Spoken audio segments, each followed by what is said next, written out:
번째 강의를 맡은 남교훈입니다. 그래서 기도하고 시작하겠습니다.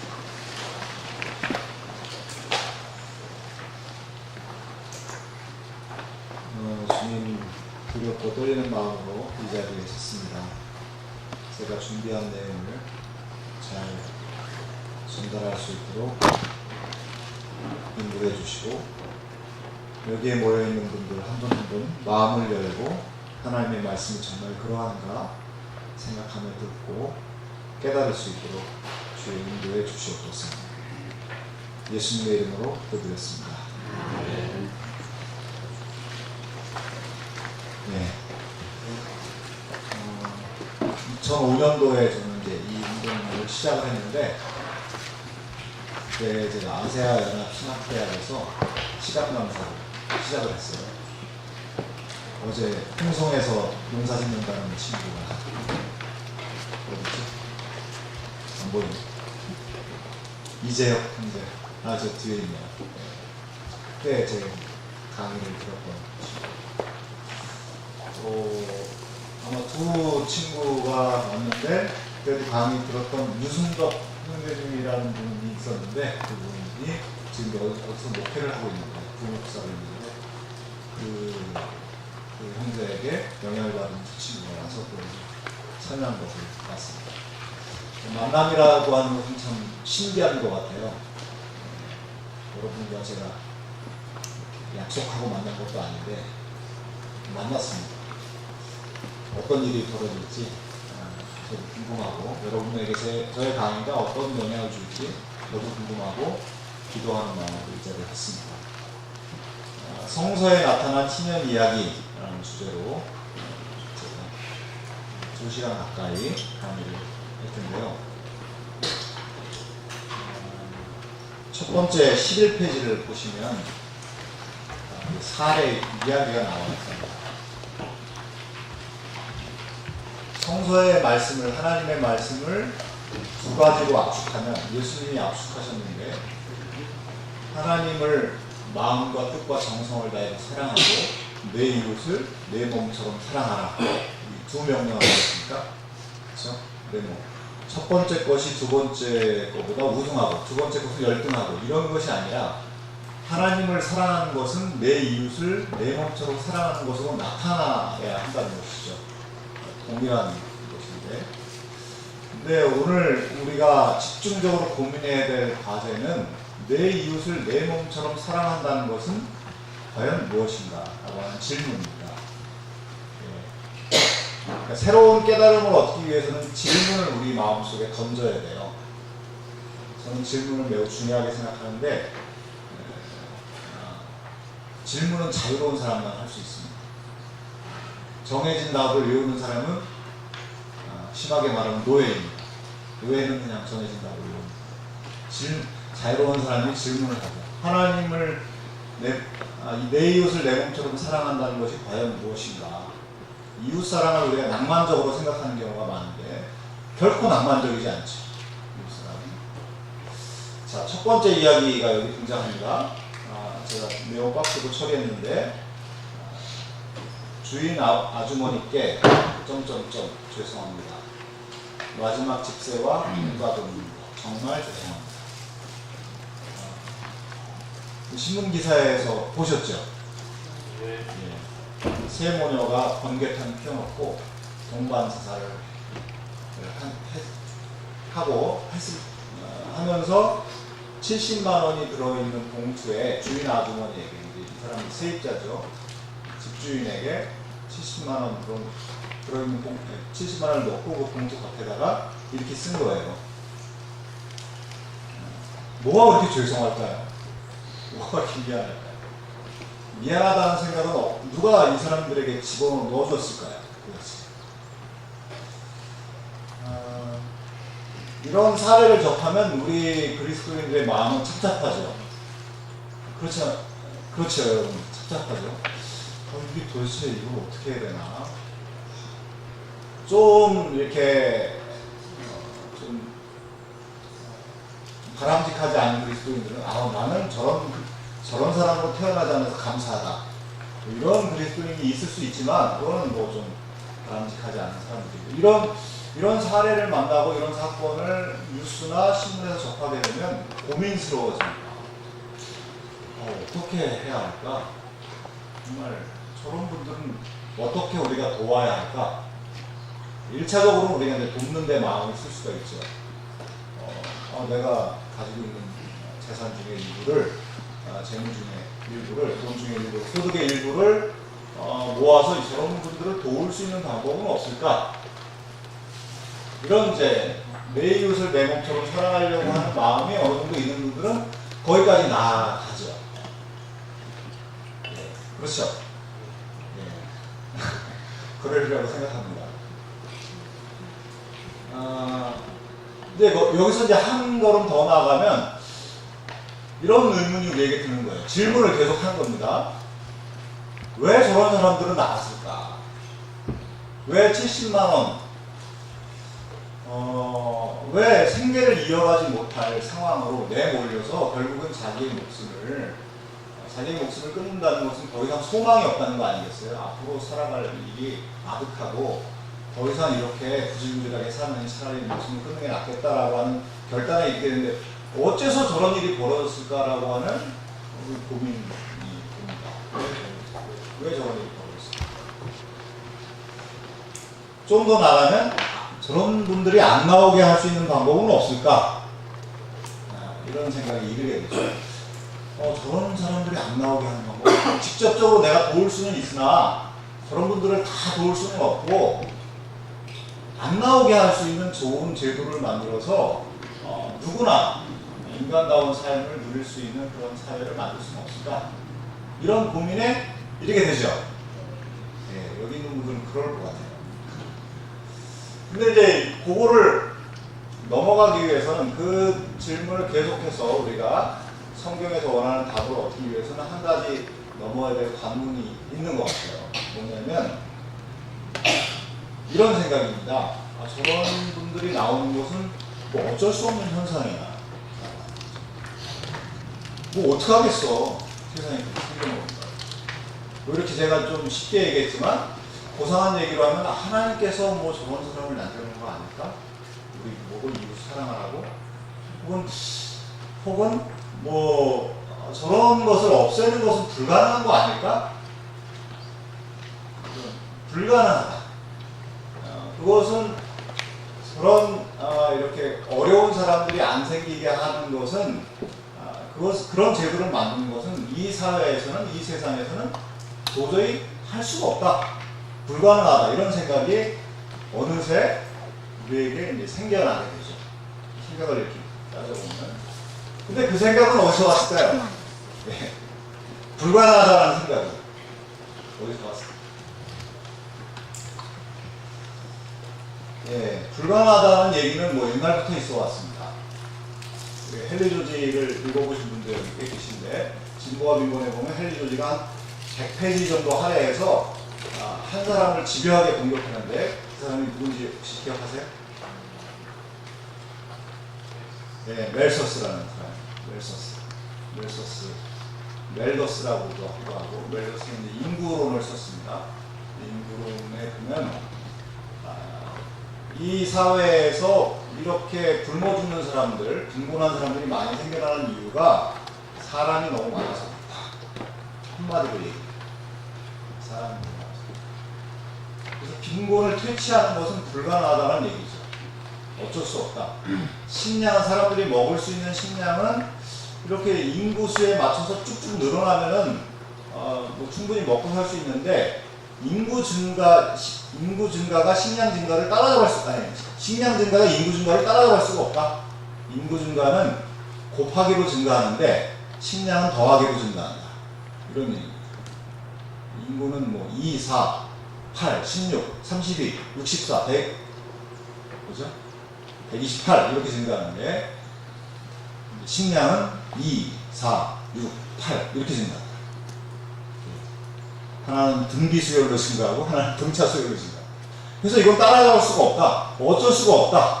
라고 하는 것이 19세기 초반에 이제 한참 빈곤 문제가 사회 문제가 되었을 때 멜소스가 내놓은 대답입니다. 사람이 성직자였고 목회자였죠. 어쩔 수 없다. 그 생각에 대해서 헨리 조지가 그냥 다양한 방법으로 멜소스를 집요하게 공격해서 결국 무너뜨리죠. 이것은 헨리 조지는 이제 어디까지 올라가냐면 이건 하나님을 욕되게 하는 거다.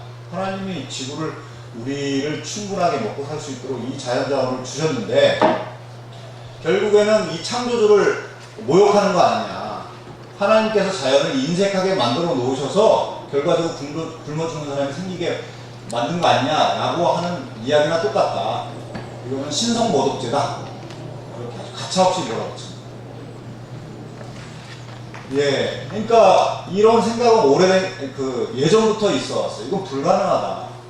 어떻게 빈곤 문제를 없애? 가난은 나라님도 못 없애? 이런 얘기가 우리 옛날부터 들려져 왔고, 그래서 우리가 더 이상 생각을 진척시키기가 어렵게 만들어요. 도와줘야겠다 생각하지만 안 나오게 할 수는 없을까? 이렇게 생각을 가다가 그건 어떻게 가능하겠어? 불가능해. 어떻게 그게 되겠어? 라고 하는 거죠. 예. 그리고 또 하나 이제 생각은 그것은 사회 문제이고 정치적인 문제인데 결국엔 법과 제도를 고쳐야 되지 않겠습니까? 우리 이제 신현적 제도를 고쳐야 된다고 얘기하는데 그거 정치적인 문제를 교회 내로 끄집어 들어와서 하는 것은 그거는 좀 곤란한 거 아니에요. 교회는 교회 고유의 영역이 있고 정치는 정치의 고유의 영역이 있지 그거는 아닌 거 아닌가? 이런 또 생각이 우리에게 있어요. 한 번 더 질문합니다. 그 생각은 어디서 왔을까요 도대체? 그것은 정치적인 문제고 빈곤 문제를 해결하는 것은 정치적인 문제고 신앙의 문제는 또 다른 차원의 문제다라고 하는 생각. 그럼 그럴싸한 표현으로 말하면 이원론이라고 표현하는데 그건 어디서 왔을까요? 그 생각. 우리는 그런 생각에 직간접적으로 이렇게 영향을 받아왔습니다. 예. 낙태라고 하는 것은 성경적인 주제다. 이렇게 우리는 알고 있죠. 낙태를 왜 반대하죠? 그리스도인들이. 하나님께서 생명을 주셨는데 함부로 해야는 안 된다. 하는 거 아니겠어요? 생명을 귀중하게 여겨야 되고 생명윤리 사상 때문에 우리가 낙태를 반대한다면 그것이 성경적인 주제라면 빈곤이라고 하는 것은 뭘까요? 빈곤은 성경적인 주제일까요? 정치적인 주제. 정치적인 주제 이상하면서 성경적인 주제 아니겠습니까? 가난한 사람들이 더 낙태를 많이 할까요? 아니면 부유한 사람이 낙태를 많이 할까요? 가난한 사람들이 많아요. 미국에서 우리 부시 대통령, 아들 부시 대통령이 이제 낙태를 반대하는 사람으로 유명했는데 이 사람이 낙태를 반대하는 캠페인도 하고 그러면서 이제 많은 기독교인의 표를 얻었죠. 근데 클린턴 대통령은 상대적으로 낙태에 대해서 찬성을 하는 사람. 그건 어머니의 선택일 수 있다. 이렇게 했는데 통계를 보면 클린턴 대통령 때 낙태율이 줄었어요. 왜 그러냐면 빈곤율이 줄었습니다. 네. 그러니까 낙태가 성경적인 주제라면 당연히 빈곤도 성경적인 주제죠. 또 성경에 보면 빈곤에 대해서 가난에 대해서 얼마나 많이 등장합니까? 성서계적인 주제죠. 전쟁은 어떤 주제일까요? 전쟁은 정치적인 주제입니까? 미국이 예전에 10여 년 전에 이라크를 쳐들어갔을 때 그거는 정치적인 주제에서 교회에서 다루면 안 돼요. 낙태가 생명을 존중히 여기는 것 때문에 성경적인 주제라면 전쟁은 어떤 주제일까요? 보다 더 성경적인 주제 아닐까요? 네. 생명을 그냥 무참히 아무 잘못도 없는 노인, 유아, 어린아이 지금 팔레스타인에서 우리 보고 있지 않습니까? 굉장히 성경적인 주제죠. 그러니까 이거는 정치적인 주제, 이거는 성경적인 주제. 그런 구분이 사실 불필요한 거죠. 하나님은 정치 문제에, 경제 문제에, 빈곤 문제에 대단히 관심을 많이 가지고 있다고 성서에 곳곳에 기록해 놓고 있습니다.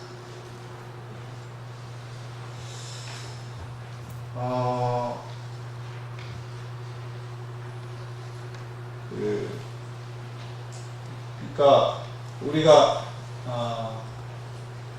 두 번째 문제로 넘어가서 좀 더 얘기를 해보겠습니다. 우리 두 번째 칸 한번 보시겠습니까?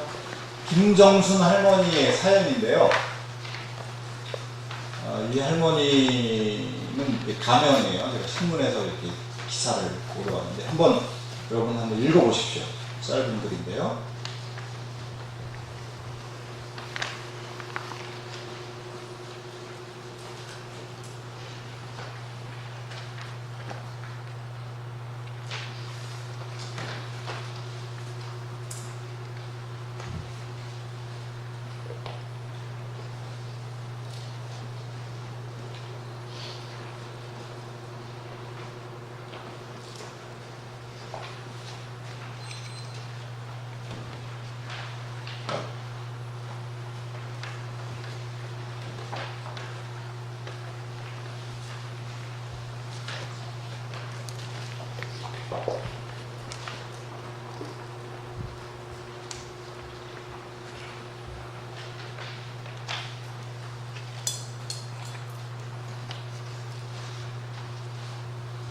예, 다 읽으셨어요? 예, 제가 써놨듯이 1950년대 전쟁통에서 아버지를 잃고 의붓 아버지와 의붓 오빠에게 성폭행을 당하다가 돈을 벌 수 있다는 친구 때문에 16세 집을 나와 찾아간 그곳은 바로 미군을 대상으로 성매매하는 장소였다는 거죠. 이런 여성들이 굉장히 많습니다. 당시 70년대에 보면 국가가 오히려 이런 여성들에게, 김정순 할머니와 같은 여성들에게 달러를 보는 애국자다 이렇게 칭송까지. 국가 제정신이 아니었죠. 이런 사연을 보면 우리는 또 답답해져요. 왜 어떻게 저런 일이 벌어졌을까? 이 김정순 할머니를, 이런 분들을 돕기 위한 우리의 활동은 과연 어디까지 미칠 수가 있을까라고 하는 생각을 우리가 고민을 하게 됩니다.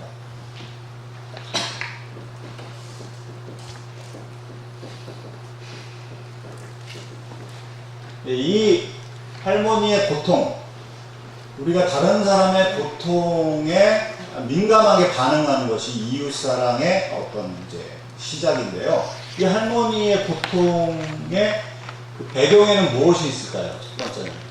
예. 두드러진 특징은 뭡니까? 가난이라고 하는 것이죠. 또 뭐가 있습니까? 이 할머니를 이렇게 악의 구렁텅이에 빠뜨리는 거예요. 예?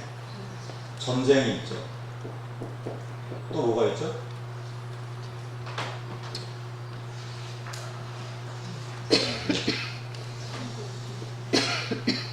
불이한 공권력이 있을 수가 있어요. 왜냐하면 이제 경찰하고 이렇게 포주들하고 붙어먹는 게, 여긴 제가 써놓진 않지만 하여튼 붙어먹어요. 예. 계속 여기서 살 수밖에 없게 만들어요. 불이한 공권력. 또 뭐가 있을까요? 또 뭐가 있을까요?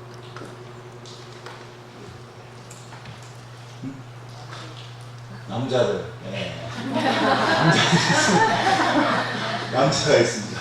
성폭력을 행사하는 남자들이 있습니다. 그러니까 그 사회가 어떤 사회, 1970년대에 일어난, 60년대, 70년대에 일어난 사건, 일들인데, 그 사회가 어떤 사회인지를 우리가 알기 위해서는 가장 고통당하는 사람들의 입장에 서서 그 사회를 이해하면 그 사회가 훤히 볼 수가 있어요. 어떤 사회인지. 가난이라고 하는 것이 있구나. 전쟁이라고 하는 것이 있구나. 불의한 공권력이 있구나. 남자, 예, 성폭력을 행사하는 남자들. 또 뭐 남녀 차별도 있죠. 예, 남녀 차별. 예, 또 뭐 주한미군 문제는 없겠습니까? 주한미군 문제. 불평등한 한미관계. 뭐 이런 것도 있죠. 예, 미군이 아무리 범죄를 저질러도, 흉악한 범죄를 저질러도 우리가 처벌을 제대로 할 수가 없었어요. 지금도 뭐 좀 그런 경향이 많이 있는데, 이런 복잡한 이 김정순 할머니를 악의 구렁텅이로 빠뜨린 이 원인을 찾아가 보면 하나하나 만만치 않은 것들이에요. 예, 하나하나. 그렇죠? 이걸 생각해보면 우리가 이웃사랑을 어떻게 낭만적이라고 할 수 있겠습니까? 이분 어려우니까 우리가 그냥 헌금해서 도와줘야겠다. 어떻게 멈출 수가 있어요, 여기서. 이거는 어쩔 수 없는 현상이다. 김종순 할머니가 일어나는 거. 또 아까 그 70만원, 돈 봉투에 써놓고 이렇게 죄송하다라고 한 이런 사람들은 어쩔 수 없는 것입니다. 어쩔 수 없는 현상이다. 이런 할머니가 나타나고 그 70만원 그 세모녀 동반자 사건이 하나님의 뜻입니까? 하나님은 결코 원하시지 않죠. 왜 그럼 이런 것들이 안 없어질까? 라고 하는 거예요. 왜 안 없어질까? 결국은 제 생각에는 제가 지금까지 도달한 결론은 이런 것과 싸우는, 이 불의와 싸우는 사람이 없기 때문에,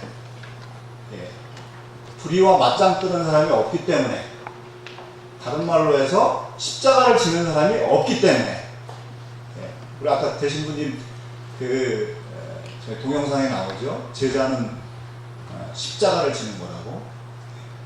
우리 앞에 다가온 십자가가 과연 뭘까? 다양한 십자가가 있지만 이웃사랑을 우리가 진지하게 고민을 하게 된다면 이런 것을 우리가 생각하지가 않을 수가 없습니다. 사회를 총체적으로 이해하게 돼요. 이해할 수밖에 없고. 우리 사회가 어떻게 형성이 되어 있는가. 어제 어떤 분이 이제 세월호 사건에 대해서 말씀을 하셨습니다. 세월호 참사에 대해서 제가 다니는 교회에 유가족들이 원하는, 세월호에서 희생당한 유가족들이 원하는 특별법을 만들어야 된다라고 하는 서명을 우리 교회에서 했으면 좋겠습니다. 라고 이제 당회원들, 장로님들에게 설명을 드렸어요. 그때 장로님들 한결같이 한 얘기가 그 특별법 안에 의사자 지정 들어있는 거 아니냐. 의사자 지정. 의사자 지정은 의로운 죽음을 당한 사람. 의로운 죽음을 당한 사람, 이 학생들이 다 의로운 죽음을 당했다는 거죠. 의로운 죽음을 당한 사람은 국가의 세금으로 그 사람들 다 유가족들을 먹여 살려야 되는 거예요, 평생. 그게 의사자 지정인데, 의사자 지정 들어있는 거 아니야? 대학 특례 입학 들어있는 거 아니야? 추모 공원 들어있는 거 아니냐? 이런 이제 질문을 막 해오시더라고요. 근데 특별법을, 유가족들이 만든 특별법을, 유가족들이 이제 대한변협의 의뢰해서 만든 건데, 특별법을 들어보면 그런 내용이 하나도 없어요. 그러니까 적어도 진실이 무엇인지 별로 관심이 없었던 거예요. 이게 진실이 무엇인가 도대체.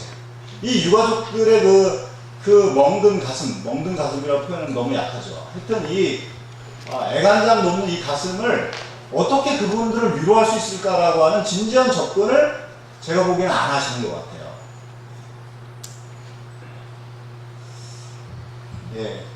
왜 안 하실까, 그분들이.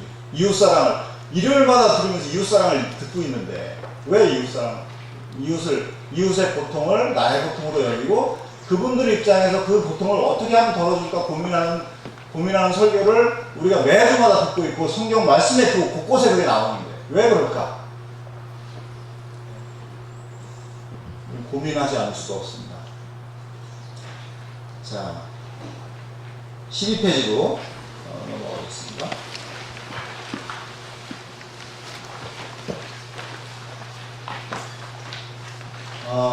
윌리엄 윌버포스, 우리나라 사람이 아니고 18세기, 19세기 영국에서 활동했던 그리스도인인데 어메이징 그레이스라고 하는 영화로 유명한 사람이죠. 우리나라에도 이런 신앙의 위인들이 있는데 이상하게 우리는 미국에서 건너온 신앙의 위인들은 존경하는 경향이 있어요. 우리나라에 그 신앙의 위인들이 많은데, 근데 하여튼 이 윌버포스 많이 설교에서 많이 등장하니까 제가 이렇게 따와봤습니다. 그 사람이 1784년에 영국의 국회의원이 됩니다. 그리고 87년부터 노예무역 폐지에 앞장서요. 그리스도인이기도 하고, 이 노예무역을 하는 것은 어떻게 하나님이 만드신 사람을 사고 팔아서 돈을 벌 수가 있느냐라고 하는 것에 분노가 있는 거예요. 분노가 있는 거예요. 그러니까 그리스도인은 1차적으로 하나님 말씀이 무참히 짓밟히는 현실에 대한 분노가 기본적으로 있어야 돼요. 그렇지 않습니까? 하나님 말씀이 교회에서 짓밟히고 있다. 지켜지지 않고 있다. 라고 하는 거. 좀 마음이 좀 아파야 되잖아요. 이 사람이 이제 그런 사람이죠. 87년에 이제 시작을 합니다. 이 노예무역 제도를, 당시에는 이 노예무역을 통해서 영국 재정의 3분의 1이 노예무역 재정으로 조달됐다고 해요. 그러니까 노예무역 제도를 폐지하자고 하는 주장이 얼마나 급진적이고 과격한 주장이겠습니까? 저는 세상 물정 모르는 사람이다. 요즘 말로 하면 종북좌파다. 네. 국가보안법 위반으로 잡아가야 됩니다. 그렇게 얘기했을 것 같아요. 예. 그래서 이 사람이 이제, 뭐 처음에는 영국의 국회의원들이 여기에 동의하겠습니까? 당연히 반대했겠죠. 근데 계속 기도하면서 이 사람을 위해서 또 기도하는 공동체가 있었어요. 영화 보신 분은 알겠지만 1807년에 노예무역 금지 법안이 통과가 됩니다. 그리고 33년에 7월 29일 날 생을 마감하는데 2주 전에 노예제도가 완전히 폐지가 돼요. 이 사람은 이 불의한 제도를 혁파하는데 자기의 삶을 건 거죠.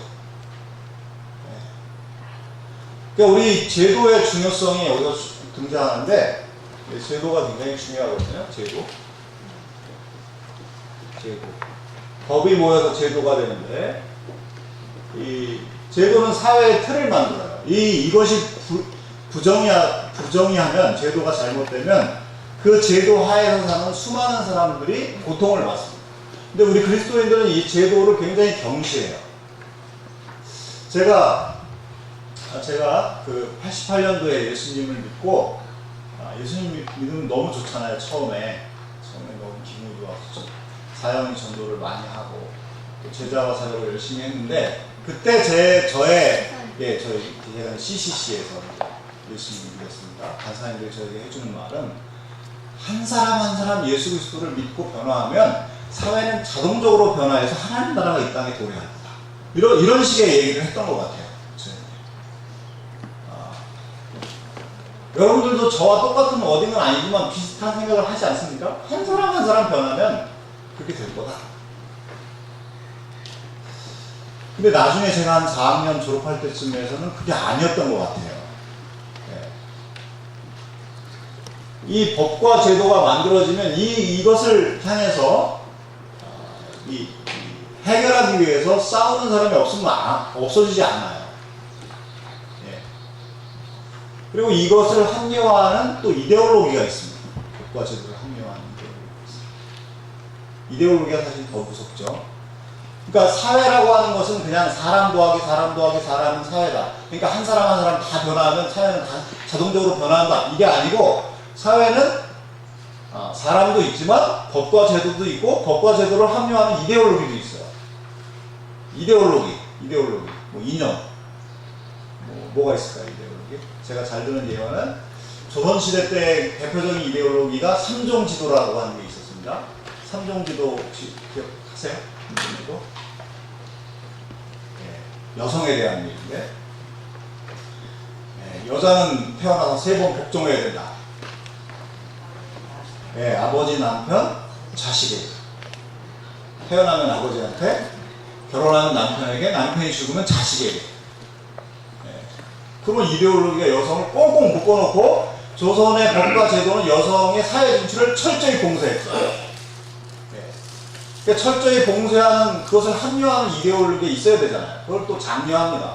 그렇게 한 사람을 열렬히 축혀세우고. 교회에도 이데올로기가 있죠. 교회에도 잘못된 이데올로기가 있습니다. 대표적인 게 뭘까요?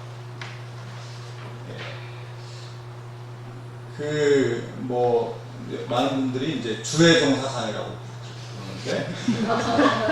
그러는데, 이 목회자는 특별한 부르심을 받은 사람이고, 우리 일반 성도들은 그냥 일반적인 부르심을 받았기 때문에 특별한 부르심을 받은 사람들의 이야기를 우리는 추종해야 된다.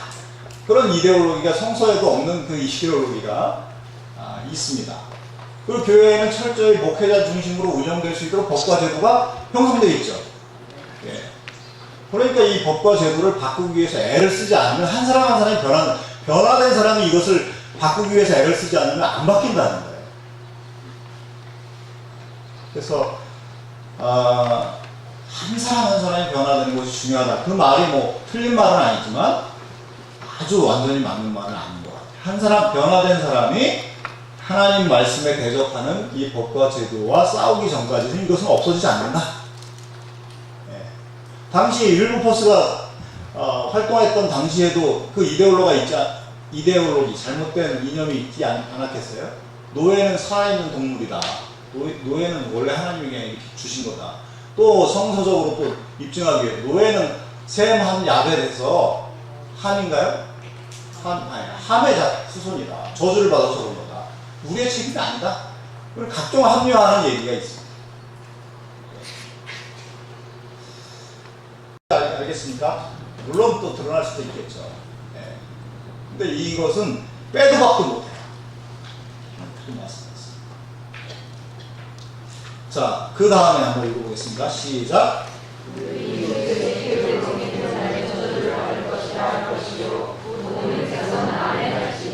예, 이웃의 지게표.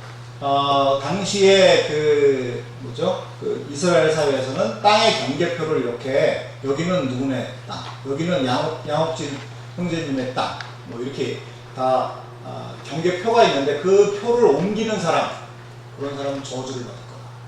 다른 사람의 토지에 대한 권리를 빼앗는 사람, 저주받을 거다. 그런 나쁜 사람 이런 게 아니라 저주받을 사람이라고 얘기하고 있습니다.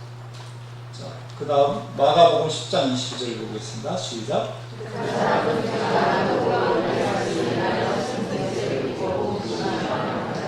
예, 이거 부자 청년이 와서 예수님께 내가 어떻게 하면 구원을 얻겠습니까? 라고 이제 질문을 하는데요. 예수님이 결국 내 이러이러한 거 다 했습니다. 라고 했더니 예수님이 너가 갖고 있는 재물을 다 팔아서 가난한 자에게 주고 나를 따르라 했습니다. 그러니 우리 여기 동영상에도 나온 박교에도 나온 신현우 교수님이라는 분이 거기서 말하는 재물은 그냥 재물이 아니라 토지다. 원어로 토지다. 그거를 입증하는 논문을 쓰셨는데 그거를 이렇게 그 사람은 토지가 많은 거로 이 말씀이 인하여 슬픈 기색을 띠고 그 시간을 가냐. 만약에 이 성경이 토지로 번역이 됐다면 땅이 많은 사람이 얼마나 곤란했을까요? 재물로 연결되기 때문에 이게 좀 약간 재물은 좀 중성적인 의미가 있잖아요. 네, 모호하고. 예, 그 마지막 한번 다 같이 읽어보겠습니다. 시작.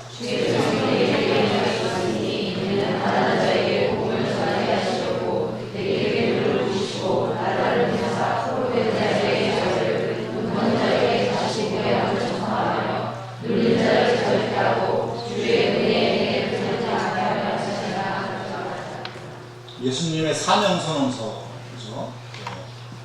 네, 여기서 자기가 온 이유가 은혜의 신현을 전파하러 왔다. 대신부님 책에 보면 이때부터 이 이스라엘의 종교 권력자들은 예수님을 죽이려고 신현을 선포하러 왔다. 자기 경제적인 토대를 건드리려고 하는 사람이 나타났다. 예수님이 흔히 말하는 영적이고 고상한 얘기만 하셨다면 저는 십자가에 매달리지 않으셨을 거예요. 희년을 선포하다. 여기서 말하는 희년은 예수님의 대속 사역과 그것을 다 포함하는 얘기겠죠. 구약의 희년을 포함하고 예수님의 대속 속죄 사역까지 다 포함하는 말씀이겠습니다. 이 희년에 나타난 세 가지. 첫 번째 뭐죠? 품꾼 해방, 두 번째 부채 탕감, 세 번째 토지 반환. 이 세 가지 중에서 가장 중요한 것은 토지 반환이라고 저는 생각합니다. 품꾼 해방. 품꾼은 해방을 했지만 토지를 돌려주지 않으면 다시 노예와 같은 삶을 삽니다. 빚이 없어져도 빚을 다 탕감받아도 토지가 없으면 다시 또 그 노예와 같은 삶을 삽니다. 토지를 돌려주는 거. 그래서 저희 연구소 이름이 토지 플러스 자유연구소인데 이거는 이제 땅을 이렇게 자유롭게 사고 팔아서 돈을 많이 벌자 이런 내용이 아니고 땅이 없으면 자유도 없다는 겁니다. 여기서 그러니까 토지를 반환한다라고 하는 것은 근데 이렇게 그 희년이 돼서 돌려주는 것인데 이주교님이 저에게 시혜를 베푸는 건 아니에요. 이주교님과 제가 거래를 했지 않습니까? 2050년까지 이주교님은 저의 땅을 사용하기로 이제 사용권을 제가 팔았어요. 사용권이 2050년이 되면 종료가 됩니다. 이주교님이 자기의 손해를 못 쓰고 저에게 땅을 건네주는 게 아니라 그냥 원래 계약의 만료예요. 누가 누구에게 시혜를 베푸는 게 아닙니다. 근데 부채탕감은 자비에 시혜를 베푸는 겁니다. 자비는 우리에게 수혜자가 있고 시혜자가 있는 건데, 부채탕감은 그 채권자가 채무자에게 이제 빚을 제로로 만들어주는 거잖아요. 채권자는 자기 손해거든요. 그렇죠? 예, 품꾼 해방도 정의의 법이지 이게 자비의 법은 아닙니다. 희년을 보면은 정의와 자비가 이렇게 어우러져 있는 것을 볼 수가 있는데, 핵심은 정의인 것을 알 수가 있습니다. 정의는 자비의 필요를 현저하게 줄여줘요. 정의를 세우면 아까 김정순 할머니 같은 사람, 그 번개탄 피워놓고 세모녀가 동반 자살하는 그런 사람들이 거의 나타나지 않는다는 게 성경의 주장입니다. 그래서 정의로운 제도를 만들어도 거기에 미비되는 사람이 있는데 그건 우리가 자비로 해결해야 되겠죠. 근데 부정의의 문제를 자비로 커버하겠다라고 하는 것은 성경의 기본적인 생각입니다. 네. 자, 16페이지로 넘어가겠습니다. 다시.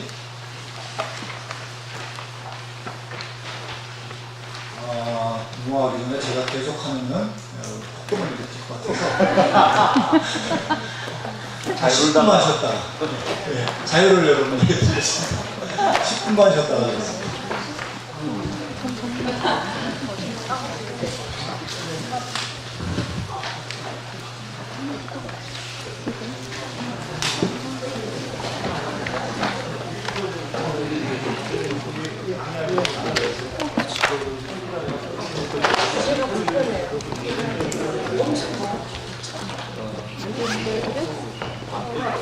깜짝 놀랐어요.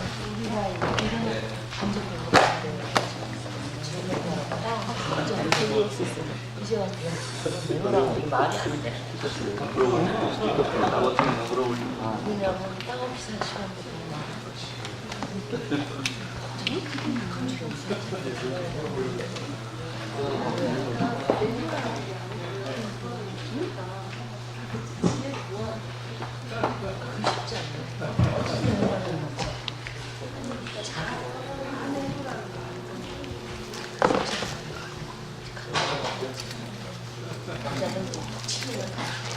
이따가 좀 간증 한번 해야 되겠네.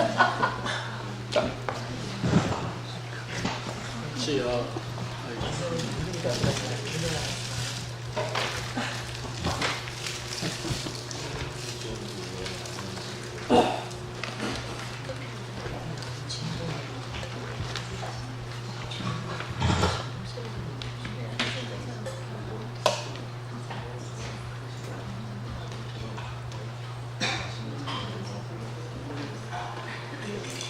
제가 깨달은 일이 있어.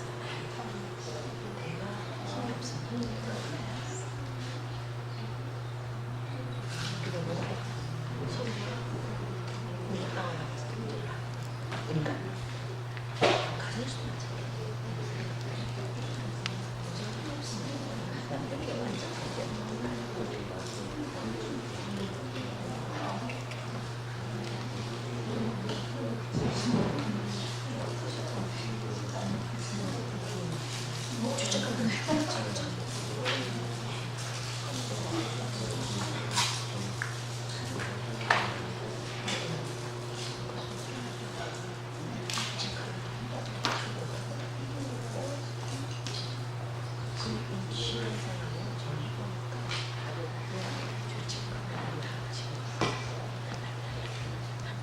그래서 실권 차이가 자꾸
예, 이제 시작하겠습니다. 들어오십시오.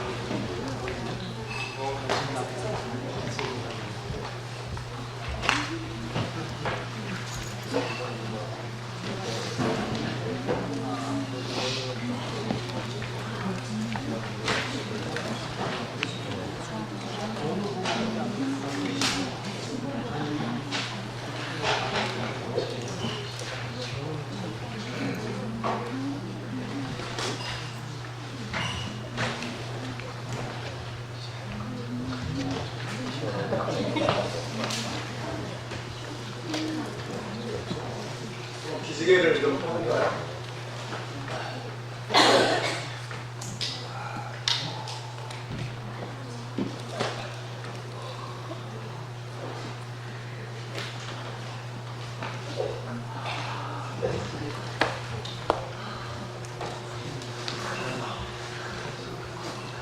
예, 힘드시죠? 새로운 얘기를 듣는.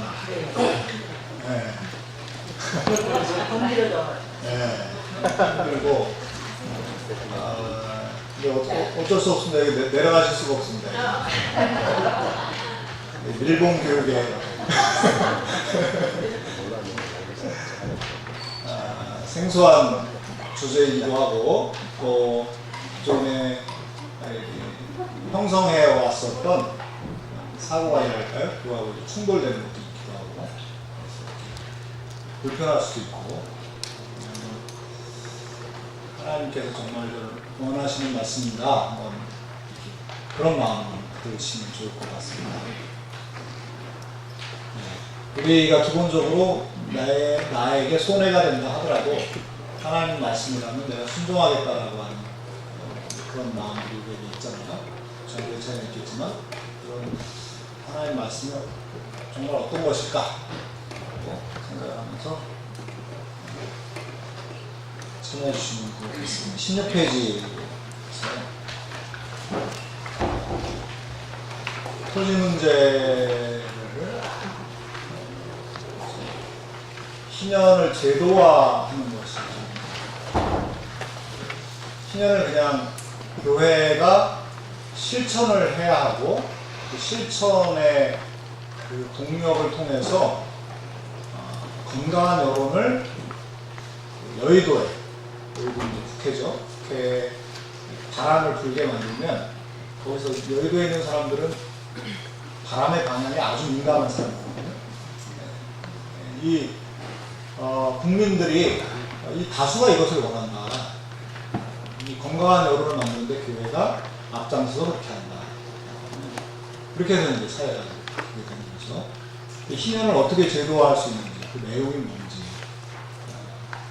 우리가 이제 실천하고 운동하는 것은 조금 더 이제 좀 미뤄두고 어떻게 제도화할 수 있는지 그 3000년 전에 쓰여진 그 신현의 내용을 어떻게 제도화할 수 있는지 보겠습니다. 토지 문제의 중요성을 제가 앞에서 얘기했는데 그거는 어떤 분들은 특히 이제 20대에 속한 분들은 뭐 토지 문제가 그렇게 뭐 중요할까? 옛날에 농사 짓는 때는 중요할 수 있었겠다. 농사 지어야 하니까. 근데 지금은 중요성이 훨 떨어진 거 아니냐? 지금 인터넷도 하고 뭐 하여튼 각종 아이디어를 통해서 돈을 벌고 있는데 이 뭐가 토지가 뭘 중요하다. 줄어들었다 이렇게 얘기하고 경제에 대해서도 그렇게 얘기하는 경제학도 많습니다. 저도 처음에 제가 아는 형한테 이 이야기를 들었을 때 저는 성경에서 답을 찾고 싶었고 그 형이 성경에 이 얘기가 나온다. 신년 얘기가 나오고 토지 얘기가 나오고 헤비주의가 그거를 이론화시켰다라고 얘기를 했길래 아무리 성경이 좋아도 옛날 패러다임으로 얘기하는 거 공하지 않냐. 너무 올드하다. 토지는 중요성이 떨어졌다. 저도 그렇게 얘기했더니 그때 그 형이 이제 이거에 대해서 충분한 이해가 없었는지 저에게 설명을 잘 못했어요. 답답해하면서 끝났어요. 그래서 저희가 이제 책을 보면서 알게 됐는데 17페이지 한번 보시겠습니까?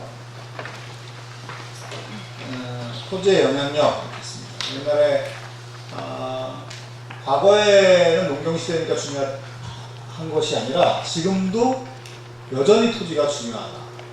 농사 짓는 우리 제가 문제는 뭐 피부로 느끼겠지만 자기 땅이 없이 농사 짓는 게 얼마나 불안정합니까? 네. 그리고 그러니까 모든 사람들이 다 땅을 이용하잖아요. 네.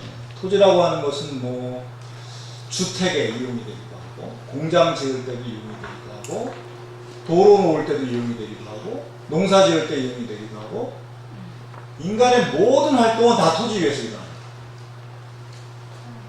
그렇죠? 근데 일반 물자, 토지가 아닌 일반 물자는 필요하면 만들어내요. 네. 여기 볼펜이 필요하다. 근데 지금 공급이 딸린다. 수량이 부족하다. 공급이 딸리면 가격은 어떻게 될까요?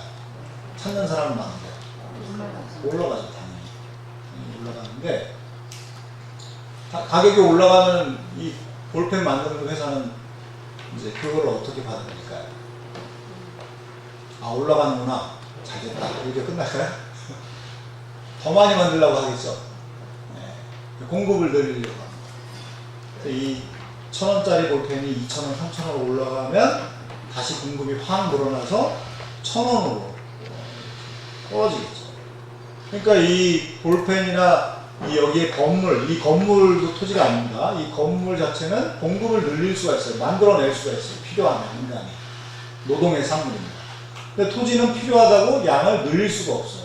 한 사람이 차지하면 다른 사람은 그 땅을 차지할 수가 없어요. 그러니까 이 공급이 완전 비탄력적이다. 우리 경제학에서 그렇게 얘기하는데 공급을 늘릴 수가 없어요. 필요한 위치를 복제할 수가 없어요. 우리 강남, 명동, 뭐 창원 이런 데는 뭡니까? 지역 이름이기도 하지만 그 위치예요. 위치. 예. 예전에 2000년대 중반에 강남을 대체하는 신도시로 판교를 만든다. 이렇게 판교 신도시만 나와요. 근데 강남과 판교는 다르죠? 분명히 달라요. 강남은 다시 복제할 수가 없어요. 위치는 고유하기 때문에. 예, 공급을 늘릴 수가 없고, 한 사람이 차지하면 다른 사람은 차지할 수가 없고, 그럼 한 사람이 많은 땅을 독차지하게 되면 거의 뭐 대한민국의 땅을 한 두세 사람이 다 독차지하게 되면 다른 사람들은 다 거기에 그냥 이렇게 새들어 살아야 되는, 임대료를 내야 되는 그런 지경이 되겠죠. 예. 그리고 공급을 늘릴 수가 없고 만들어낼 수가 없다라고 하는 것은 투기가 일어나는 원인이기도 합니다. 가격이 올라가면 다른 일반 볼펜 같은 경우는 가격이 올라가면 공급이 늘잖아요. 그래서 가격이 안정이 되는데 토지는 가격이 올라가면 공급을 늘릴 수가 없어요. 네, 그래서 가격이 올라갈 때 파는 사람은 어떻게 할까요? 나중에 팔려고 그러겠죠? 네, 그렇죠. 가격이 올라가는데 나중에 팔려고 하고 또 사는 사람들은 토지로 돈을 버네, 집으로 돈을 버네, 그래서 더 많이 살려고 하고, 그거를 이제 투기적 가수요라고 돈을 벌기 위해서 사는 거죠. 예, 실수요 가수요를 구분하기는 좀 애매하지만 하여튼 이렇게 가격이 올라갈 때 파는 사람은 줄어들고 살려고 하는 사람들은 많아지고, 그래서 가격이 더 폭등하고, 예, 그런 현상을 우리가 뭐 경험하잖아요.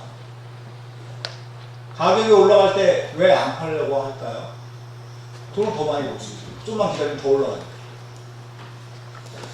그리고 이제 우리 보시면 이렇게 땅값이 많이 올라가게 되면 생산 활동하는데 되게 부담이 됩니다. 그렇죠? 뭐 좋은 아이디어가 있어서 창업하기가 어려워요. 땅값이 비싸니까. 초기 투입 비용이 많이 들어가는 거예요. 그러면 창업하기가 어려우면 일자리는 어떻게 되는 거예요? 잘 안 생기는 거죠. 또 노사갈등의 상당한 원인도 토지에서 기인합니다. 노동자들은 이제 임금을 받아서 집도 사고 그래야 되는데 집값이 천정부지로 올라가게 되고 한 10년을 거쳐서 모아야 겨우 내 집을 하나 마련할 수 있다고 하면 이 임금이 수준이 높은데도 불구하고 더 임금을 올려달라고 요구하게 되죠. 그런 분위기가 팽배하게 되죠. 그럼 사업하는 사람, 땅이 없는 사업자들, 땅이 별로 가지고 있지 않는 사업자들은 그 임금 수준을 올라가는 것을 맞춰주기도 어렵죠. 그러면 이제 파업에 갈등이. 그래서 우리나라 경제사를 보면 부동산 투기가 기승을 부릴 때 노사 갈등이 격화가 돼요. 부동산 투기가 기승 부리면 뭐 갑자기 투쟁하고 싶어집니까? 다 이유가 있는 거 아니겠어요? 그런 이유 때문에 그렇습니다.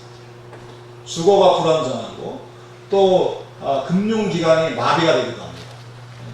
그 투기가 일어나서 거품이 막 생겼다가 푹 꺼지면 금융기관이 도산하잖아요. 나라 전체가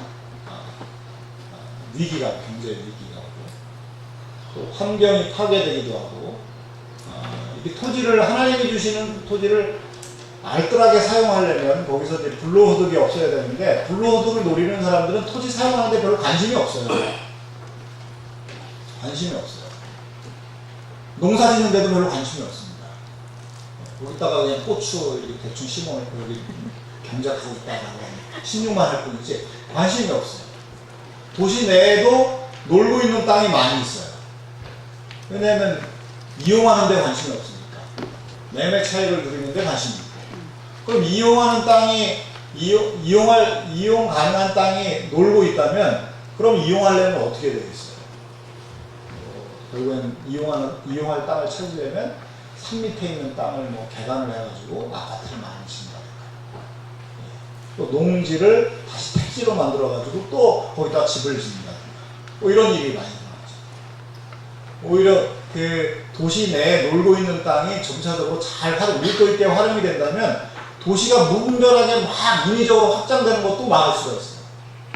환경 파괴예요.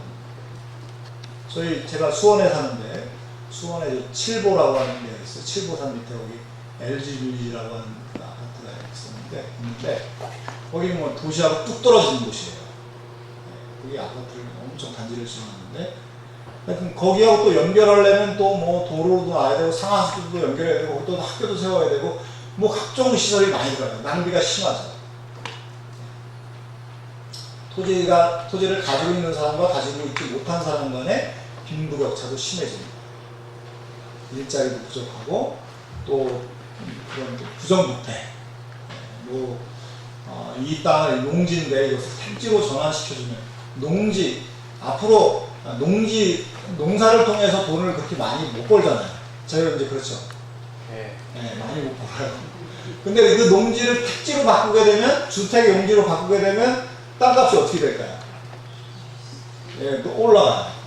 5만 원 했던 땅이 뭐 50만 원 이상으로 올라갑니다.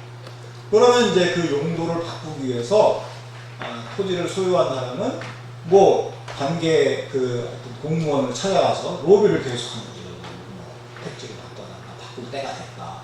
나의 재산권 활용을 좀 충분하게 해야 되나. 현수막 걸고 그린벨트 지역에 있는 사람들이 선거 때 하면 현수막 걸잖아요.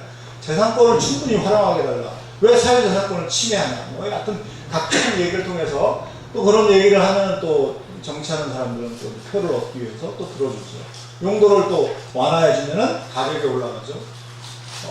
뭐 5만원짜리 땅이 50만원이 되면 된다고 하면 용도를 바꿔준다고 하면 그 땅 소유자가 담당 공무원에게 찾아가서 뭐 1억 2억씩 찔러주고 용도를 바꿔주면 확 올라가요.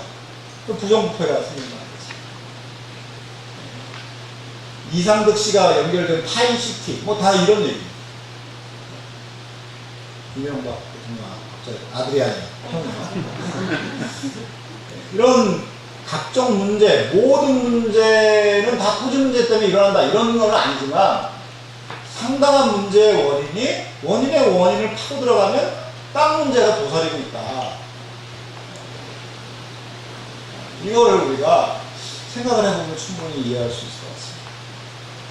근데 이거를 어떻게 해결할 수 있느냐라고 합니다. 과거에 우리 그 이스라엘 사회에서는 땅을 평등하게 분배했죠. 명령사회에서는 땅이 없으면 안 되니까. 근데 지금은 평등하게 분배하는 그것이 무의미하고 할 수도 없습니다. 저 같은 사람은 땅이 거의 필요가 없어요. 제가 살고 있는 집만 필요하고, 거주 공간. 집이 이제 이렇게 입지하고 있는 땅만 필요하고, 여러분들 대부분 뭐 그러실 것 같아요. 사업을 하는 사람은 넓은 땅이 필요하고, 우리 이재영 형제는 많은 땅이 필요하죠. 농사하는 사람들 많이 필요하죠. 그러니까 토지를 필요로 하는 양이 다 달라요. 농사 지을 때는 다 토지를 필요한 양이 다 비슷비슷할 거 아니에요.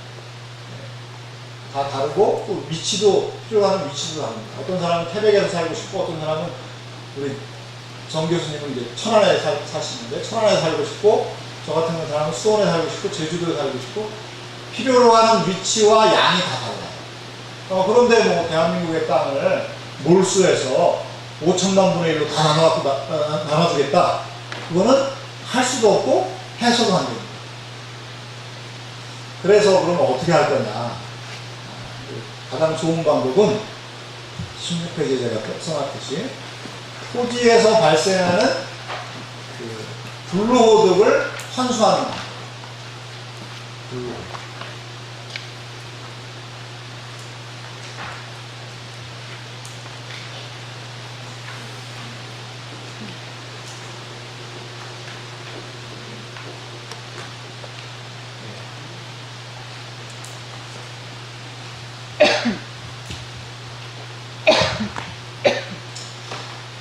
불로소득은 이건 뭐 좀 기분 나쁘죠? 이 용어가.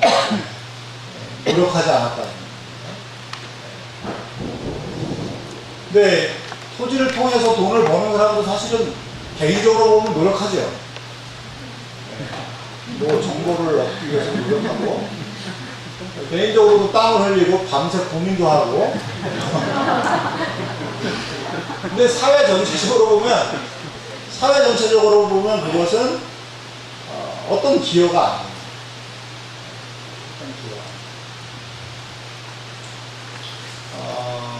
토지를 통해서 돈을 버는 것도 노력소득인 것 같지만 내용상으로는 불로소득인 것이 우리가 도둑질하고 비교하는 것 같습니다. 도둑질도 엄청난 노력을 하잖아요. 네, 사회에 뭔가 기여하고 뭘 가져오는 게 아닙니다. 시장의 원리는 사회에 뭔가 기여하고 자기가 뭘 가져오는 거예요. 이게 시장의 원리거든요. 시장의 원리는 뭐 우리가 성경에 배치되는 건 아닙니다. 저는 시장의 원리를 가능한 존중해야 된다고 생각해요. 기여하고 가져오는 거죠. 저희 아버지가 농사를 지으시는데 아버지가 핸드폰을 사기 위해서 시장에다가 핸드폰을 가져오기 위해서 시장에서 가져오기 위해서 그 핸드폰에 상응하는 감자를 엄청 내놨어요. 기여하고 가져오는 거예요. 블루호드는 뭐냐면 기여한 거 없는데 가져오는 거예요. 근데 그럼 땅의 가치가 올라가는데 그 땅 주인이 기여했을까요? 땅의 가치가 올라가요. 땅 가치는 어떻게 올라가는 거죠? 아까 이제 정부가 땅의 용도를 바꿔주면 땅의 가치가 올라갑니다. 정부의 역할이 있습니다. 또 사람들이 모여 살면 좋은 위치가 생기고 나쁜 위치가 생기고 중심지가 생기고 변두리가 생깁니다. 사회적인 영향 때문에 우연히 목 좋은데 땅을 소유했던 사람은 그냥 뭐 벼락부자가 되죠. 제가 사는 수원시 율전동은 밤율자의 박전자 반밭이었어요. 한 30년 전에. 거기 염씨가 살았던 염씨 집정촌이 있어요. 지금도 염씨가 시의원을 하고 있어요.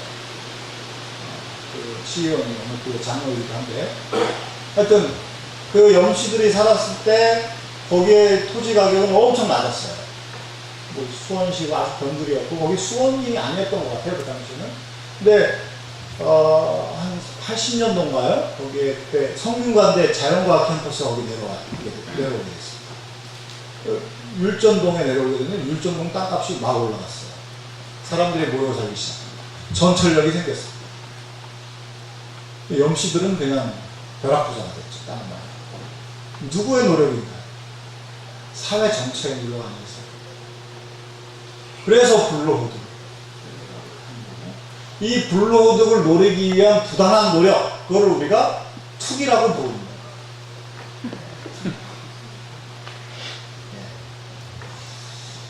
투자라고 하는 것은 뭔가 고용을 만들어내고 뭐 GDP를 증가시키는데 도움이 되는 행동을 투자라고 하죠. 투기는 그런 거와 관계없습니다. 이미 만들어진 사회적인 가치를 자기가 가져오는 거예요. 대한민국에 있는 사람들이 전부 토지 투기에 몰두하고 있다 라고 하면 대한민국의 GDP가 증가할까요? 증가 안 하겠죠. 다 그거에 노력하고 있다. 사실 윤리라고 하는 것은 저는 별게 아니라고 생각해요. 사회윤리라고 하는, 기독교 사회윤리. 내가 하는 것도 다른 사람, 모든 사람들이 하게 되면 우리 사회에 유익하냐, 유익하지 않느냐를 따져보면 금방 답을 알 수가 있어요. 내가 토지를 통해서 돈을 벌려고 하는 행위를 다른 사람, 대한민국 모든 사람들이 다 하게 되면 사회가 정말 건강해질까 생각해보면 답이 금방 나와요. 그렇지 않습니까? 모든 사람들이 블루호드 할 수 있는 투기를 하면 GDP는 증가 안 하죠. 블루호드를 통한 이익은 GDP에서 그만큼 많이 가져온다는 것이지 GDP 생산에 기여한다는 것은 전혀요.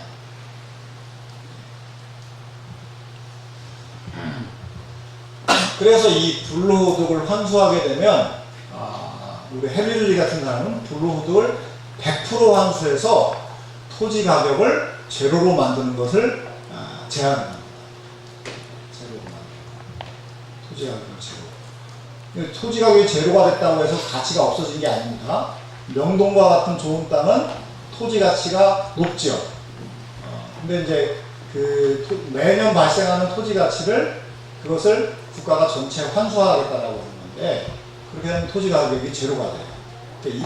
매년 우리가 정기적으로 임대료를 납부하는 거랑 똑같이 됩니다. 사용권만 받게 됩니다. 수익권은 없어집니다. 소유권에서 이용하고 처분하는 것은 되지만 수익은 없다. 왜? 그 토지에서 발생하는 이익이라고 하는 것은 사회가 만들어냈으니 사회가 환수하는 게 낫다. 근데 저희가 생각하기에는 헨리주의 방법은 지나치게 좀 과격하다. 선의의 피해자가 충분히 생길 수 있다.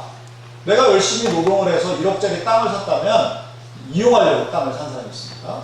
제 형제도 열심히 노력해서 농지를 매입을 했어요. 근데 그게 빵원이 되면 어떻게 했습니까?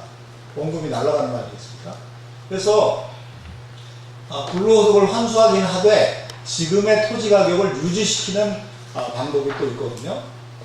이제 세제를 통해서 하는 건데, 지금의 토지 가격을 유지시키게 되면 이것은 무슨 뭐 내 원금이 원본이 날라갔다 이런 뭐 논란이 일어날 이유가 별로 없죠.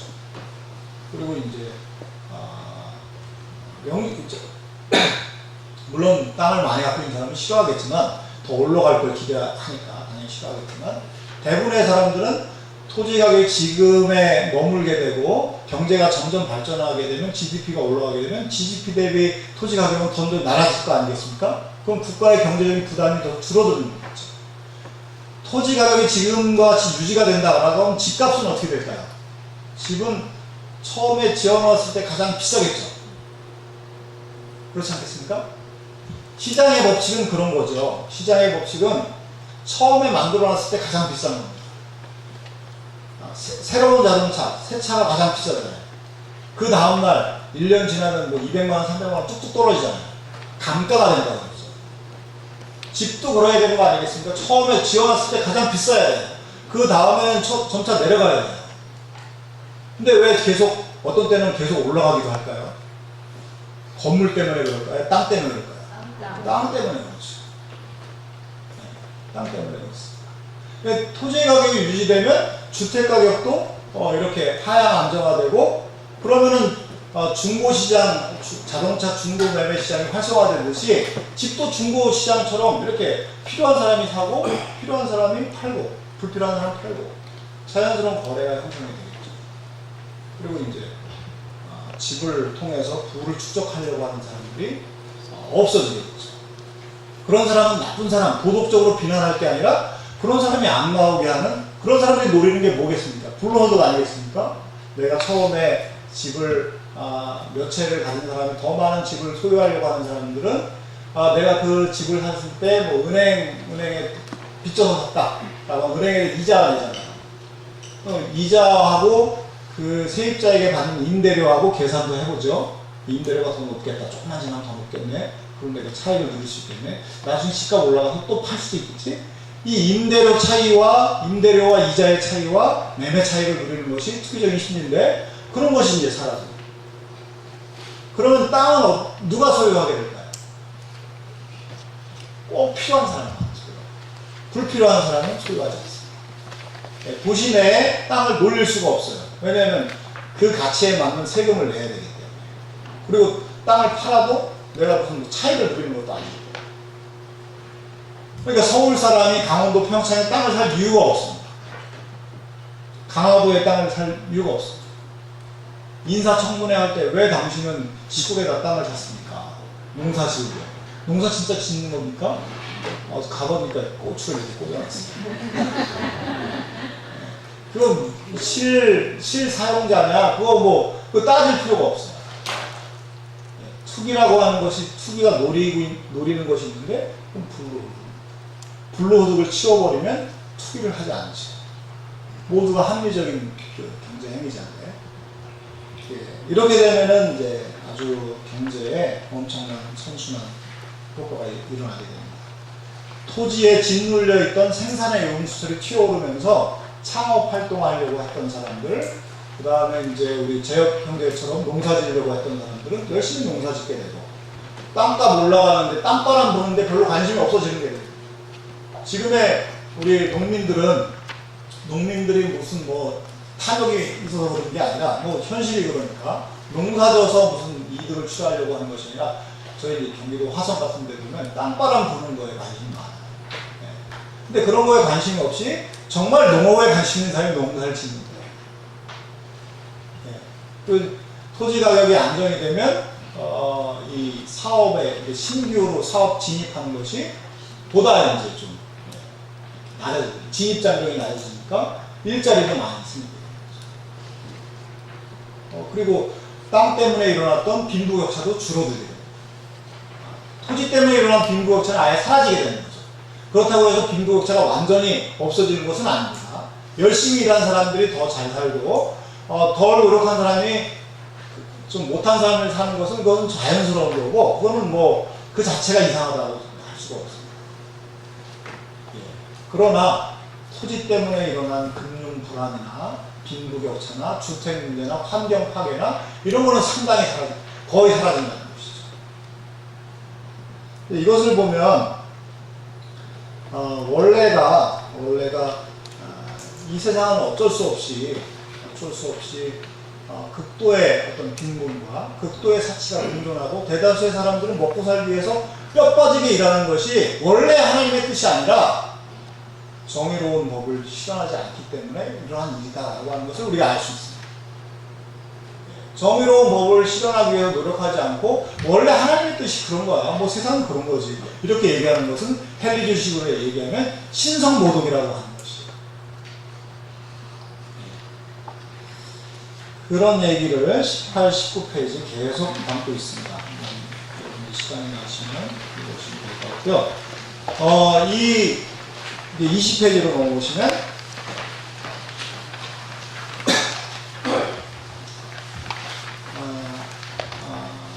이제 제가 뭐 표도 그려놓고 이게 미국의 어떤 학자가 그렇게 성경의 토지제도로 바꾸게 되면 어떤 일이 벌어지는지에 대한 경제적인 수치 시뮬레이션 돌려봤더니 이런 일가 일어나다. 이 학자들은 하나님을 믿는 사람은 아니고 한국에서는 헬리조지를 이렇게 연구하는 사람들은 대부분 기독교인인데 서양에서는 그렇지 않더라고요. 이 사람들은 이게 이성의 힘, 합리적인 거 이게 정의로운 거 아니냐. 사실은 토지에 대한 정의로운 이 불로호드로 환수해야 된다라고 하는 거는 사실 맑은 양심을 갖고 있는 사람은 누구나 동의합니다. 이해관계를 떠나서 이해관계가 이제 얽혀 있다는데 떠나서 얘기하면 동의합니다. 내가 여러 번 경험합니다. 그리스도인이 아닌 사람도 다 동의합니다. 하나님의 법은 그러니까 교회에서만 진리가 아니라 일반 사회에서도 진리예요. 통하는 누구나 동의할 수 있는. 근데 이런 사람들의 연구에서 이렇게 경제가 좋아진다라고 얘기를 합니다.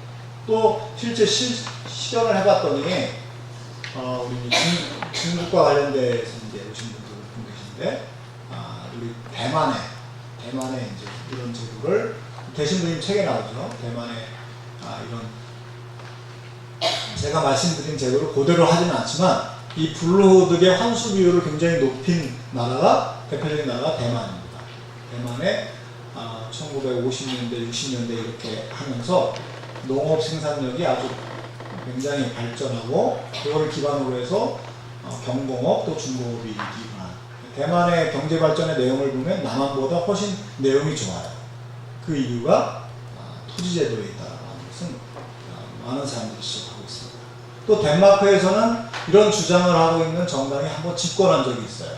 1950년대 후반에 4년 동안 집권을 했는데 그 당시에 경제가 굉장히 안 좋아졌는데 안 좋은 상황에서 집권해서 이 불로소득의 환수 비율을 계속 높이겠다. 실제로 좀 높였고 그리고 다른 세금은 동결하겠다. 열심히 일해서 근로해서 버는 소득, 사업소득, 근로소득에 대한 세금은 가볍게 하고 불로소득에 대한 세금은 높이겠다. 사실 그게 정상적인 거 아니겠습니까? 불로소득은 높이고 근로소득은 더 보장해 주는 것이. 그래야 사람들이 더 열심히 일을 하죠. 그랬더니 우리 덴마크에서는 놀라운 경제적인 효과가 많이 일어났어요. 실업률도 굉장히 줄어들고 일자리도 많이 생겨나고 빈부격차도 줄어들고 그 노사 갈등도 아주 대폭 줄어들었습니다. 근데 덴마크에서는 이후에 1960년대 또 선거를 했는데 재집권에 실패해요. 이상하죠? 이상합니다. 민주주의가 참 이상한 것 같아요. 이 덴마크의 예를 보면은 집권한 것이 우연히 집권을 했어요. 그 정당이 수당이 돼가지고 집권된 건 아니고요.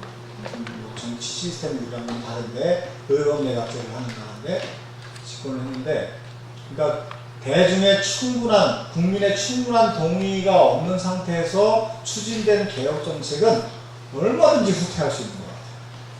네, 얼마든지 후퇴할 수 있는. 덴마크가 그걸 보여주고 있습니다.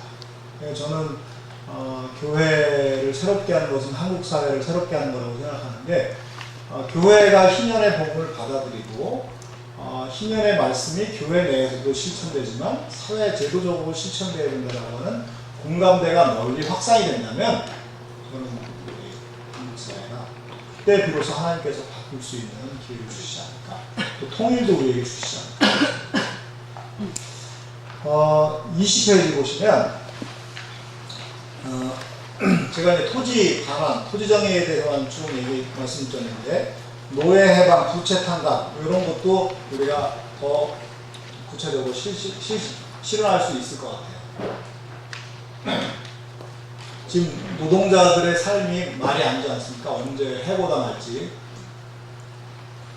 그리고 이제 굉장히 불안정하고 노후의 삶도 불안정하고 지금 우리나라 노동제도 보면 정규직과 비정규직의 격차가 굉장히 높죠. 똑같은 일을 하는데도 정규직은 배 이상을 당하고 비정규직은 그렇지 못하고 중소기업 노동자들과 대기업 노동자들의 임금 격차도 굉장히 큽니다. 정의롭지 않죠. 근데 토지 문제를 해결하면은 이런 문제를 해결할 수 있는 기반이 조금 형성이 되긴 하지만 이런 문제도 문제 자체로 또 해결을 해야 될 것 같아요. 예. 근데 이 노동의 문제를 해결하기 위해서는 기업 간에 일어나는 그 착취의 문제, 대기업이 중소기업을 착취하는 문제, 그것도 해결을 해야지 비로소 가능합니다. 대기업이 중소기업이 대기업에게 부품을 납품하지 않습니까? 부품을 납품하는데 그 부품 가격을 정상적으로 쳐줘야 중소기업은 그 수입으로 중소기업 노동자에게 정상적인 임금을 지불하고 또 좋은 부품을 개발하기 위해서 열심히 노력할 거 아니겠어요? 근데 그냥 뭐 사정없이 후려친다, 납품 단가를. 그럼 중소기업 노동자들은 제대로 임금을 받을 수가 없어. 또 좋은 부품을 만들어낼 수가 없어. 일종의 생태계인데요. 생태계가 가장 큰 그룹에서 반칙을 행하면 생태계가 파괴가 되는 겁니다. 근데 이 노동제도가 정의로워지려면 기업 간의 관계도 정의로워져요. 사실 이 정의는 사실 관계의 문제거든요. 우리가 개인 정의 이런 말을 안 하잖아요. 사회 정의 하는 말을 하잖아요. 관계의 문제입니다. 한 사람이 다른 사람을 착취하면 안 되는, 그게 정의죠. 대기업이 중소기업을 착취하면 안 되는, 그게 정의입니다. 노동자와 노동자의 관계, 또 사용자와 노동자의 관계가 정의로워야 돼요. 관계의 문제, 서로 착취하고 이런 것이, 착취하지 않는 것이 정의인데, 그것을 어떻게 제도화할 수 있는지 제가 대강을 쭉 써놨습니다. 그리고 부채 상담, 그걸 보는데, 22페이지 한 번. 22페이지가 아니고요. 20페이지, 21페이지입니다.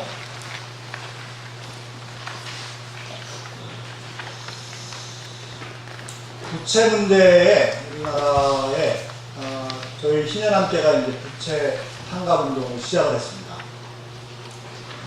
기존의 토지정의 운동을 계속해서 해왔는데 이 토지 문제를 얘기하면 여러분 마음이 굉장히 답답하시잖아요.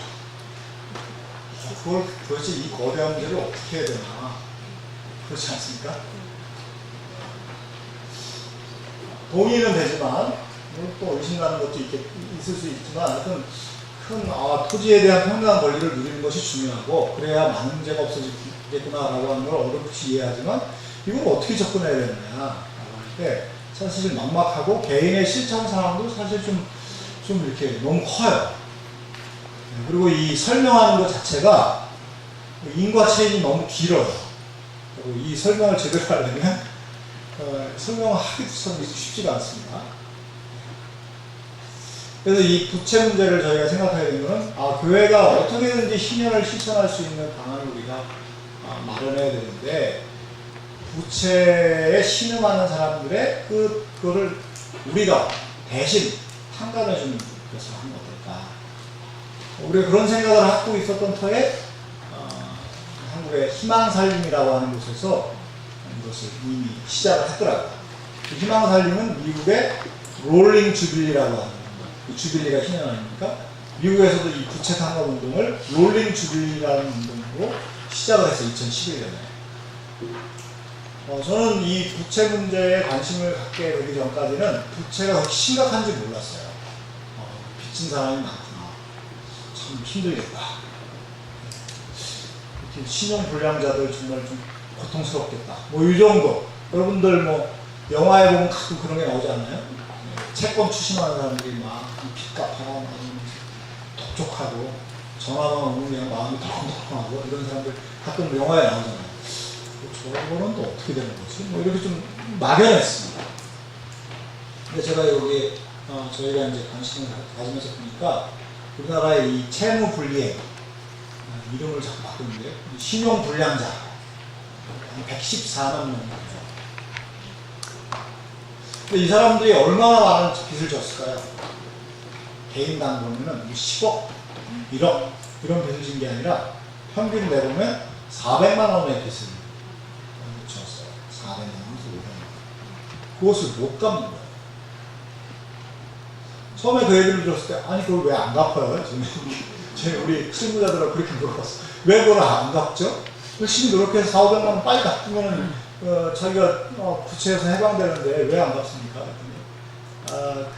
이제 이 실문을 했던 분들의 얘기를 들어보니 내용은 이렇습니다. 그분들은 대부분 실업자로, 뭐 땅 없는 거는 물론이거니와 이건 신용대출, 저희는 땅이 없으니까 담보대출은 할 수 없고 신용대출은 또 이자가 비쌉니다. 땅이 없는 것은 물론이고 그 다음에 변변한 직업도 없고 직업이 있어도 겨우 월 30만 원에서 40만 원 수입. 월 30만 원에서 40만 원 수입으로 이걸 갚아나갈 수가 없는 거예요. 생존이 그렇게 하니까. 그러니까 장기 채무자로 은행에서는 이런 사람들에게 대출을 해주고 우리나라가 대출을 그냥 대출 천국 아닙니까? 핸드폰 맨날 대출 받으라고 즉시 1,000만 원 입금하게 있습니다. 선전 보면 냉장고 문 열면 돈이 막 쏟아지고 이런 광고가 있기 때문에 사람들이 돈을 쉽게 빌리고 그러는데 사실은 이런 어떤 복지가 필요한 사람에게 대출을 해주는 이런 잔인한 사회예요. 이분들이 대출을 받으면 신용대출을 받으면 은행에서는 이제 3개월 연체가 되면 이 채권, 대출 채권을 팔아버려야 하는데 그 대출 연체된 채권을 부실 채권을 가지고 있으면 은행도 부실해지고 금융당국에다가 당국에 여기는 좀 시원찮은 은행이라고 낙인시킬 수가 있기 때문에 그것을 팔아버려요. 채권 추심업체에 팔아버리는 거죠. 예를 들어서 100만 원짜리 채권이 있다 라고 하면 그럼 100만 원에 파는 거냐? 그게 아니고 가격이 얼마냐면 5%에 판다 거예요. 5%에. 또 5만 원에 파는 거예요. 평균. 어떤 거는 만 원, 어떤 거는 5천 원 이렇게 파는 거예요. 그럼 채권 추심업체는 신용정보회사라고 불리기도 한 채권 추심업체는 그걸 사서 이제 받으러 다니는 거죠. 기분 좋지 그러면 5만 원에 사서 100만 원을 회수하게 되면 95만 원의 이익이 생깁니다. 그러니까 막나라하게 받으러 다니는 거죠. 네, 그리고 이제 성과급제로 해가지고 받으면 더 주고. 그러니까 영화 뭐 화차 이런 데 나오는 그런 게 있죠. 네. 그래서 이런 사람이 114명이나 되고 이렇게 장기 채무에 시달리는 사람들이 저희가 가만히 생각해 보니까 이 사람들은 정말 반희년적 제도의 최대 피해자구나. 땅도 가진 것도 없고, 뭐 일자리도 변변치 않고, 인간의 존엄성은 찾아볼 수가 없고, 그냥 완전히 망가진 거죠. 네. 그래서 이제 그분들의 빚을 탕감하기 위해서 모금을 해갖고 어떤 단체가 희망살림이라는 단체가 모금을 해서 99명의 빚을 탕감해줬대요. 채권 추심업 하는 사람들에게 산 거죠. 사가지고 수박을 하시는 겁니다. 그래서 이제 99명한테 다 주민등록이 있으니까 편지를 썼다고 해요. 당신의 빚을 다 탕감했습니다. 근데 99명에 보냈는데 회신이 온 사람은 5명. 네, 주민등록이 불안정하고 뭐 아마 뭐 굉장히 뭐 어려운 삶을 살고 있기 때문에 그걸 받아볼 수가 없었을 겁니다. 5명은 뭐 정말 고맙다. 라고 했죠. 됐다고 합니다. 저희가 이 그 부채 탕감 이것을 이런 사람들을 돕기 위해서 직접 내가 후원한 10,000원이 100만원, 500만원의 부채를 탕감하는 데 쓰일 수 있다라고 하고요. 그것을 그리스도인들의 많은 동참을 이끌어내고 교회가 그런 데 관심을 갖게 되고 그리고 이제 그렇게 돕게 되면 이제 그런 고민이 생기잖아요. 이런 사람들이 왜 도대체 생겨날까? 또 끊임없이 우리가 이것을 도와야 할까? 사실 부실채권 장기 채무자들의 채무를 보면 10조 정도 되거든요. 10조를 우리가 다 탕감하기 위해서 뭐 1조를 모을 수는 없잖아요. 5천억을 모을 수는 없잖아요. 또 그렇게 하는 것도 좀 이상하죠. 더 나아가서는 이 금융제도를 함부로 이 사람들에게 빚을 이렇게 대출을 해줄 수 있는 무분별한 대출을 해주는 이 대출법을 규제를 해야 하고 또 악랄하게 채권 추심하는 그것도 우리가 규제를 해야 하고 그리고 이제 빚을 더 이상 못 갚는 사람에게 채무 조정을 쉽게 해줄 수 있는 프로그램도 잘 마련해야 되고 이런 제도적인 장치도 마련해야 되고 더 나아가서는 사실 이런 채무 불이행자들이 양산되는 원인은 잘못된 토지제도와 노동제도의 기능인 거 아니겠습니까? 내몰린 거죠. 아까 김정순 할머니 모든 문제, 사회의 모든 문제가 더 이상 전가할 수 없는 김정순 할머니에게 몰렸던 것이다. 사회의 모든 모순들이 그분은 김정순 할머니 누구한테 전가시킬 수가 없잖아요. 이 채무 불이행자에게 전가가 되고 전가시킬 수가 없는 건데 결국에는 이 잘못된 금융제도, 더 나아가는 토지제도, 노동제도 이런 것까지 고치는데 교회가 나아갈 수 있는 출발로 부채 탕감 운동을 저희가 시작했습니다. 그래서 여러분들 가운데도 마음 동하는 분이 계시면 참여하시면 감사하겠습니다. 제가 준비한 게 더 많이 있는데요. 혹시 여러분들 좀 읽어보시면 될 것 같고 제가 23, 24는 또 새로운 대안을 얘기를 했는데 그거는 좀 시간이 부족할 것 같고 질문을 한 10분 정도 받을 수 있을 것 같아요. 질문하면 제가 아는 범위 내에서 말씀을 드리고 모르는 것은 제가 공부해서 이메일로 가져가겠습니다.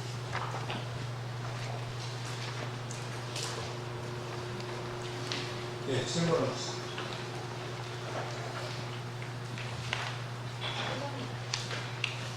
예, 죄송합니다. 너무 시간하게 잘 들어 공감도 되고 고민도 하면서 이렇게 정말 마음으로 들었는데 저에게 정말 이렇게 문제가 여전히 생기는 거는 도덕적 해이 이 문제에서 정말 벗어날 수는 없을 것 같은 그런 불편함이 진실이고 실제로 우리 성경에서도 그렇게 가난한 자에 대해서 많은 말씀을 하시고 하지만 그런 저도 비난하고 근데 너무 없어도 폭력적인 인간을 하는데 너무 없기 때문에 그 돈에 집착하고 그 비교 의식에 그 자신을 그렇게 던져서 더 좋은 돈이 없는 카드를 들고 명품 가방을 하고 더 소비하고 거기에 대해서 자유롭지 않은 그렇게 하다가 이제 신용불량자로 전락할 수 있으니까. 근데 거기에 대해서 본인이 힘들지만 주변의 가족들에서 이렇게 기대고 그러시게 되고 그렇게 계속 가다 보면 사람들이 무뎌지잖아요. 또 문제인식도 없고 또 앞으로 살아가는 인생에서 많은 특히나 젊은 시대에 세대를 겪었거든요. 그러니까 이것이 내면의 문제이기도 하면서 굉장히 사회 구조적인 문제 같이 극단적이어서 그래서 과연 그런 사람들을 누굴까 물론 그 시혜를 받아야 사람들도 있지만 그렇지 않은 사람도 같이 이렇게 갈 수 있다는 거죠. 그래서 이건 정말 소비 운동도 같이 하는 게 아닌가. 그리고 내적 치유도 같이 가는 게 아닌가. 굉장히 고민이 됩니다. 실제로 제 주변에 그런 사례도 있고 또 거기에 제가 중심에 들어서 정말 핏대고 얘기하고 고쳐보고 구조적으로 바꿔보고 그렇게 해준 사례도 있거든요. 근데 또 쉽지 않거든요. 혹시 뭐 우리 최선영 자매님의 이야기에 대해서 설명을 하거나 뭐 이렇게 혹시 이견이 있거나 하시는 분 이야기하시면 좋을 것 같아요. 저도 많이 공감이 되는데. 그 공간이 잘 나는데요. 조카가 그렇거든요. 맞아요. 조카가 직장생활을 하는데 네. 또 대출해서 써요. 네. 그것도 쓰고 대출해서 저축이 없어요. 그러다 몇 번씩 외웠어요. 몇 번 줬는데 갚아 줬는데도 그 다음에 또 발생하는 거예요. 네. 그러면 이거 사라지냐. 네. 저는 신문자 되게 놀아놓습니다. 신용불량자가 되길 원해. 네, 오히려 파산을 해서 네.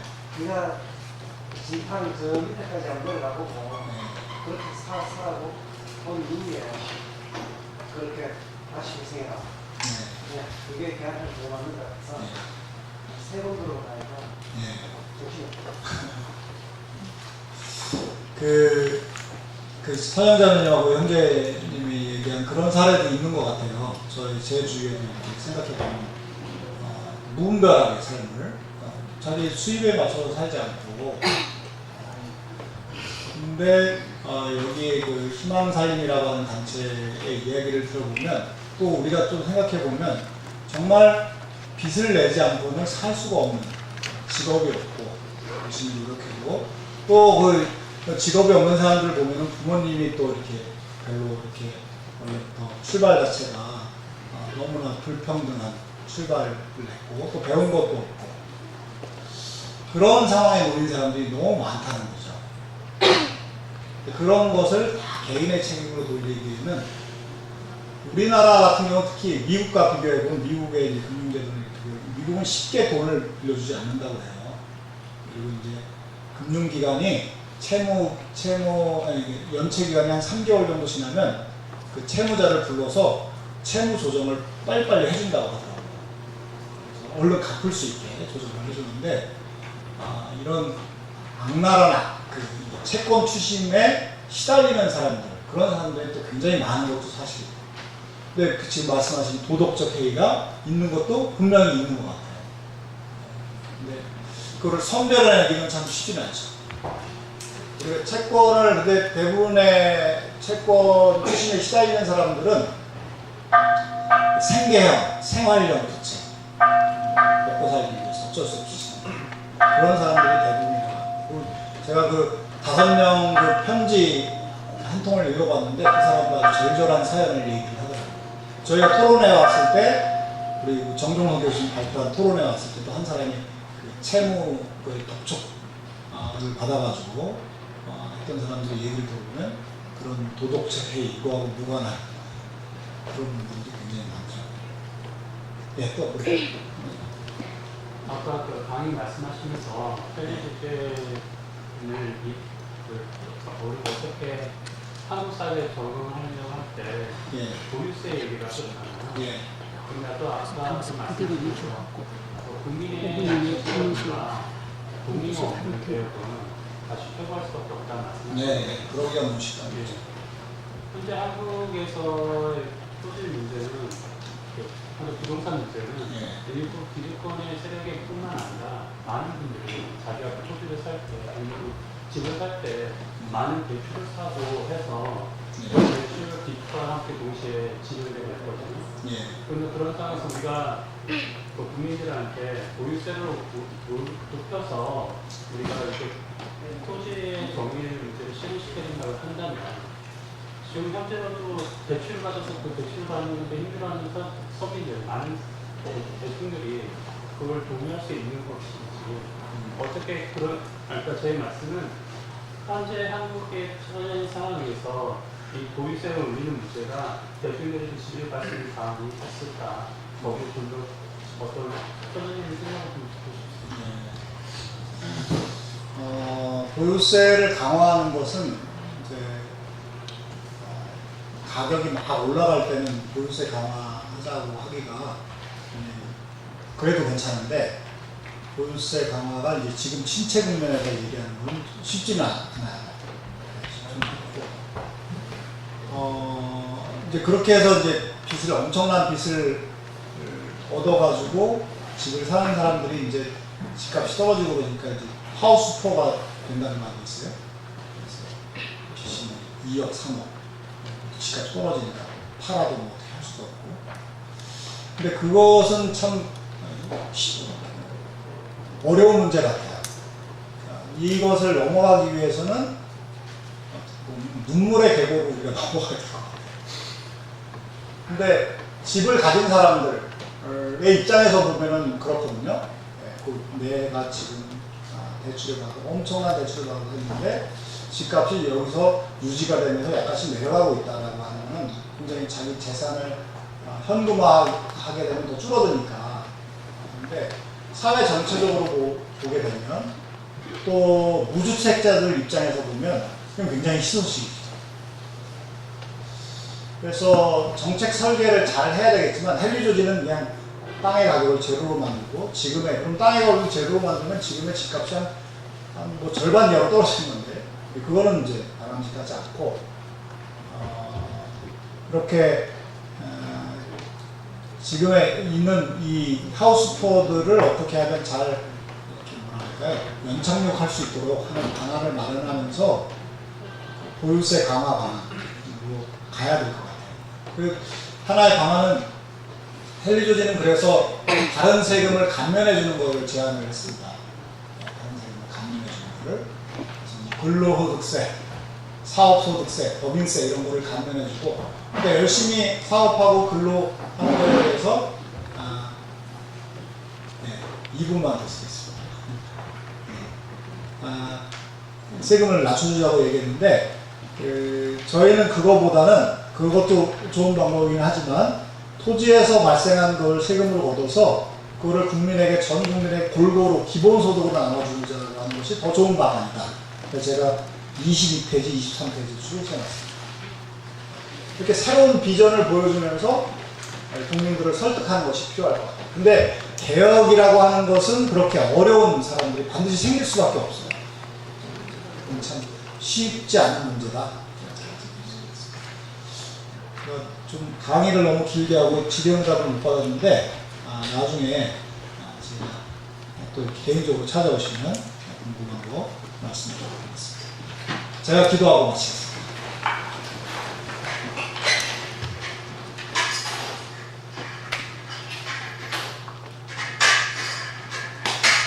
하나님 아버지, 하나님의 말씀이